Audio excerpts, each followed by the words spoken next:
Hi, my name is Tessa Segmiller. I am in Addictions in the Family class at Utah State, and I am putting together a video in hopes to bring hope to those children who are in homes with addicts as their parent or guardian. I have a really amazing interview with Bill Powell, who is actually my grandpa.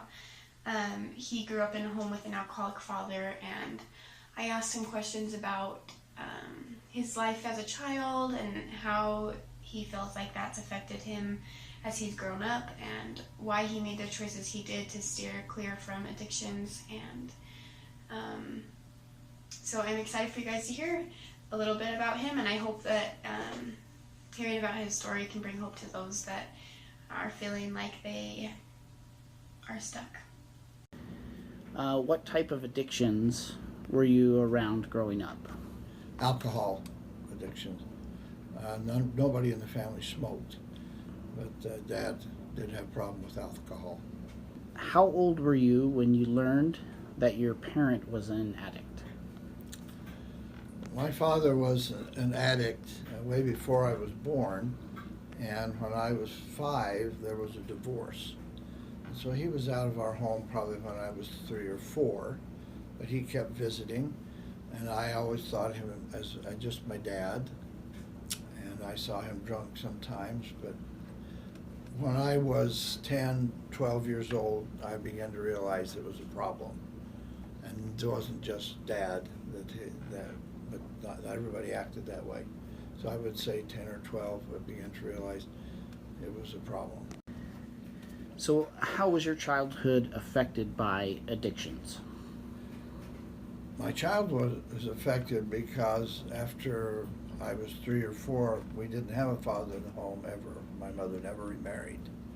And so we never had a car. She had to work and could not have paid the mortgage and a car, so we walked, we rode the bus. That wasn't the most important thing. When we had trade-offs, and the parents, my dad had a turn taking my brother and I, he would take us to a local bar where my brother and I would sit at a table, and he would then play cards or with his friends. He worked on the railroad, and it was that kind of a crowd of his friends. And so when he took us, it wasn't to the movies, it wasn't on a pony ride, it was to where he would go because of his addiction. And so the experiences with him weren't father-son type of things that you would expect. And I realized that I missed something. At that point, we enjoyed the popcorn where Dad took us. What types of things did you do to cope? Mother was very good, and we had a maternal grandmother who stayed with us, who took care of us while Mom worked. So that was our coping mechanism, with 2 mothers, grandmother and mother in our home. We had a church also that we would go to, and I saw other families who didn't have this problem interacting. But how it affected us in our home, there wasn't much of a coping mechanism. When Dad would get drunk after the divorce, forget where he lived, and would try to get in, we would sometimes push furniture in front of the door. And I remember that as a young child. I didn't hate my father for that. We just knew he wasn't himself that night. And so our coping mechanism was just to have a happy life with mother and grandmother. So did you have anyone train you or go to any type of therapy? And then did it help, and how? No, we didn't have any particular therapy. Father, when he was out of the home and was drunk and trying to get back in, never got to us, so he didn't hurt us. He was fended off by others and sent home. And we didn't have any therapy. This was back in the early 50s. And so there wasn't a lot of therapy at that point for children. And I don't know that my mother could have afforded that. And my brother and I were just normal boys growing up. We got into mischief, but we didn't try to drink. We didn't try to sneak alcohol into the house or around the house like my father had done. We never did that. And I've always wondered, that's interesting, that we stayed away from it as young boys. What helped you decide not to go down the same path as your parent? It was easy to see my brother that when my father drank, he wasn't himself. He was mean, or otherwise we enjoyed him when he would come.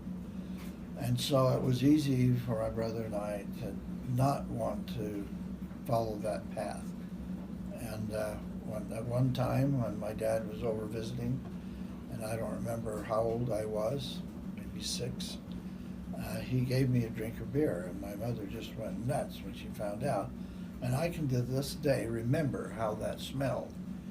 And there's nothing worse than the smell of warm beer. It's sickening. And so we just stayed away from it because we had seen the effects on our family. So at what age do you feel like you began to understand addiction as a disease or as a concept?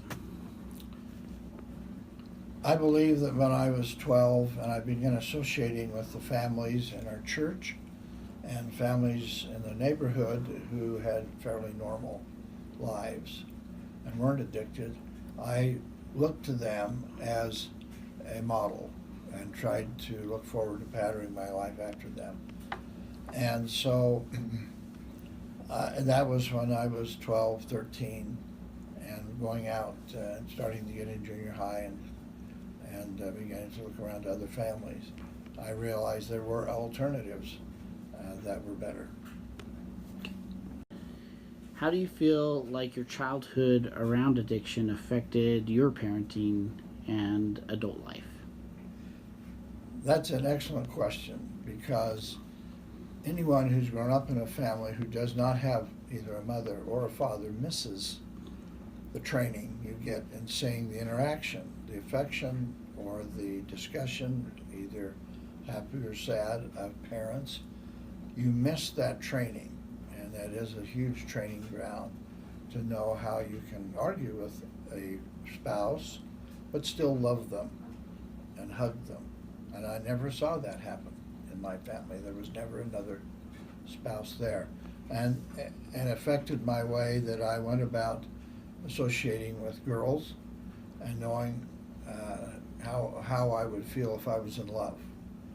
Because I didn't have that model before me, either good or bad. And so that was sort of a blank. And it did affect the things that I did. But by watching others and listening to discussions, I formed my own opinions, and it worked out all right. So what would you say to other children who are in the homes of addicts? And then any advice and guidance that you would give? Many times there are situations that young people in the homes of addicts can't avoid. You can't always hide under your bed when the addict comes into the house. You can't avoid, like in my case, visitation rights if there's a divorce. So you have to know what your standards are. You have to know that there is a problem, and that's why your family has changed. And you have to have taken advice of your parent who you're with, or from your church, or from counseling if that's available, on how to avoid those problems. And any other advice for those kids? No? That's it? Yes, just cling to the things that are good, because we know alcohol or drugs or many addictions tend to lean toward the bad side of life, and so stay to the good side and keep your mind and your thoughts on the happy things of life, and do not dwell on the bad. You don't have to do that. I hope that you were able to be inspired and learn from Bill Powell and his experience. growing up and trying to figure out what he wants to do with his life. And I hope that you guys were inspired and felt that you can choose to seek out goodness and find healthy role models to look to create the life that you want for yourself. You can't change the circumstances that you are born into, but you can choose what you do with your life regardless of the circumstances.